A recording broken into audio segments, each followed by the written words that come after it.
Yun po yung insinuasyon na naglalabasan na sadyang ipinahiya ni Maine Mendoza si Alden Richards.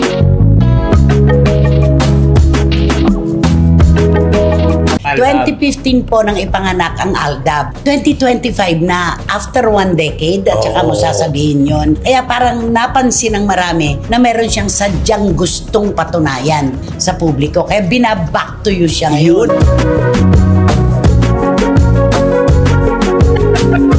Katapos noon, nung pa-interview na yan ni Maine Mendoza, sumunod naman ngayon itong problema ni Congressman Arjo Atayde na pinangalanan siya tungkol dito sa mga anomalya sa DPWH.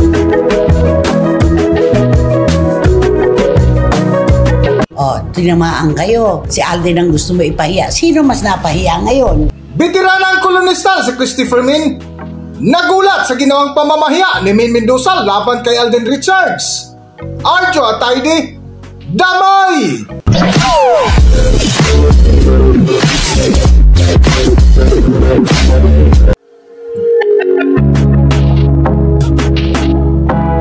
Welcome back to Philippine Celebrity Broadcast.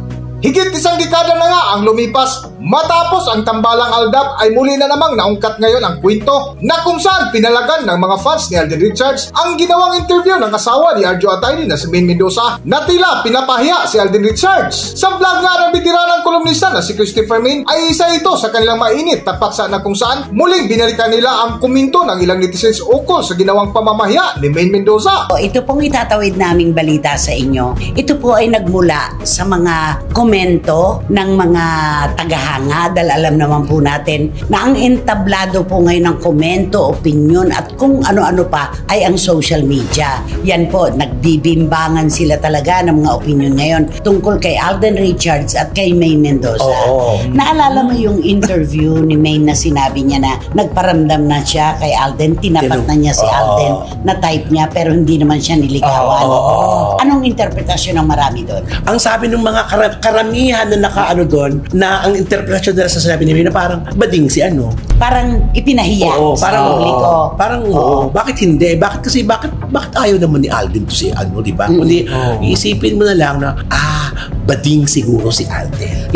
Yun po yung insinuasyon na naglalabasan na sadyang ipinahiya ni Maine Mendoza si Alden Richards at marami po talaga ang sumama ang loob kay Maine. Kasi pwede ka namang magsalita na mamimili ka ng mga gagamitin mong termino.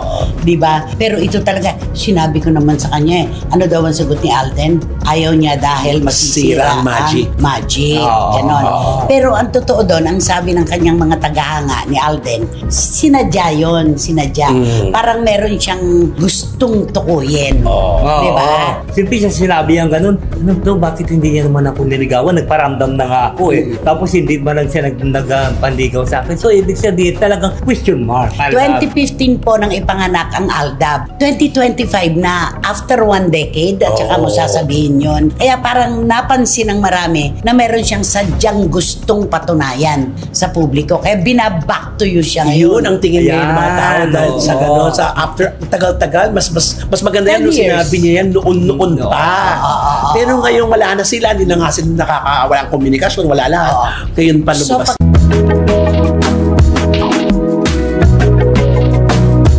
Patuloy nga nagpaksa ni Nanay Christopher Min ay binahagi nila ang kwento ukol sa mainit ngayon na usapin sa maanomalyang flood control projects na kinasangkutan ng mga korap na politiko na nakipagsapwatan ng ilang kawani ng DPWH at mga contractors na isa nga sa nagbulgar ay ang mag-asawang Diskaya na sina Carly at Sara Diskaya na isa sa pinangalanan ay ang asawa ni Maine Mendoza na si Congressman Arjo Atayde na tila nabaktuyo ngayon dahil sa pamamahiya ni Maine Mendoza kay Alden Richards. Tapos noon, nung pa-interview na yan ni Maine Mendoza, sumunod naman ngayon itong problema ni Congressman Arjo Atayde na pinangalanan siya tungkol dito sa mga anomalya sa DPWH. Ngayon ang sabi, binaktuyo siya. O ano ngayon, di ba? O, tinamaan kayo. Si Alden ang gusto mo ipahiya. Sino mas napahiya ngayon? Ayan, mga ganun. Ang komento kasi ng social media, hindi na natin saklaw. Basta alam mo na talaga kung makanino yung mga nagko-comment Kung Aldenatics at saka Mainatics. Alam mo na talaga kung ano to, Aldenatics to. Kasi yung mga Aldab, iilan na lang to eh. Wala. Sabi niya, Wala, hindi na nga oo. Aldab Nation, ano na lang. Sityo na lang. Hindi na baryo eh. Hindi na baryo, Sityo na lang. sityo na lang. Yung mga naniniwala po na merong anak si Alden at si Maine Mendoza. Oo. At saka alam mo yung mga Aldinatics at saka yung Aldab, pagka magkomento sila, may kasunod ka agad na resibo. Oo, nilalagay din nila yung mga, ano ba yung tawag ba doon? Card ba yun? Art card. Yung mga art card.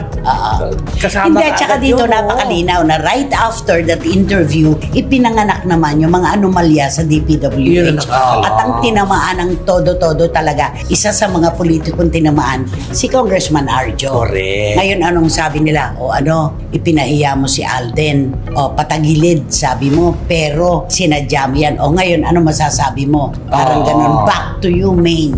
Wala siyang lusot dito eh. Wala. Walang lusot kasi ang social media na lahat. Pwede na kung sino. Di na natin alam kasi yung iba nga gagawa lang ng account para lang makapag-comment eh. Totoo yun. Oo. Meron nga magkarelasyon, hindi naman magkakilala. Oo, diba? Lalo po ngayon sa panahon ng AI, may pinagtitinda ng kaldero si Judy Ann Santos. Oo. Hindi naman totoo.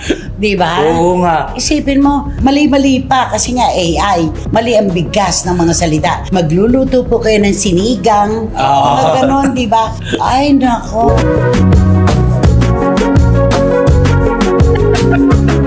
Sa dulo nga, nagpaksa ni Nanay Christopher Min ay binira nila ang mga korap na politiko na gumahasa sa kaban ng bayan na tila nakaramdam na ngayon ng galit ng taong bayan na pati ang ilang kilalang personalidad ay nagparamdam na rin ng galit dahil sa kanilang binayad na tax sa gobyerno na napunta lang sa wala dahil sa garapalang pagnanakaw at harap-harapang panluloko ng mga walang hiyang politiko na pinagdudahan nga ng ilang supporters ni na Congressman Arjo Atayde at Maine Mendoza ay ang pinatamaan ni Alden Richards sa post nito sa social media na kurakot ay ang mag-asawa. Para sa buong kwento, narito ating panoorin ang video. Oo. At saka siguro parang siyempre nag-post kasi si Alden ng kurakot, 'di ba? Yung ganon. Ang akala siguro ng mga na si Congressman Arjo Atayde ang Hindi kasi lahat halos ng mga personalidad ngayon ay galit na galit. Oo. Sila po ay mga taxpayers, kahit kami po. Mga nagbabayad po kami ng buwis na naiinis talaga ngayon dahil kung saan napupunta ang aming ipinambabayad sa ilang bulsa lang naman pala.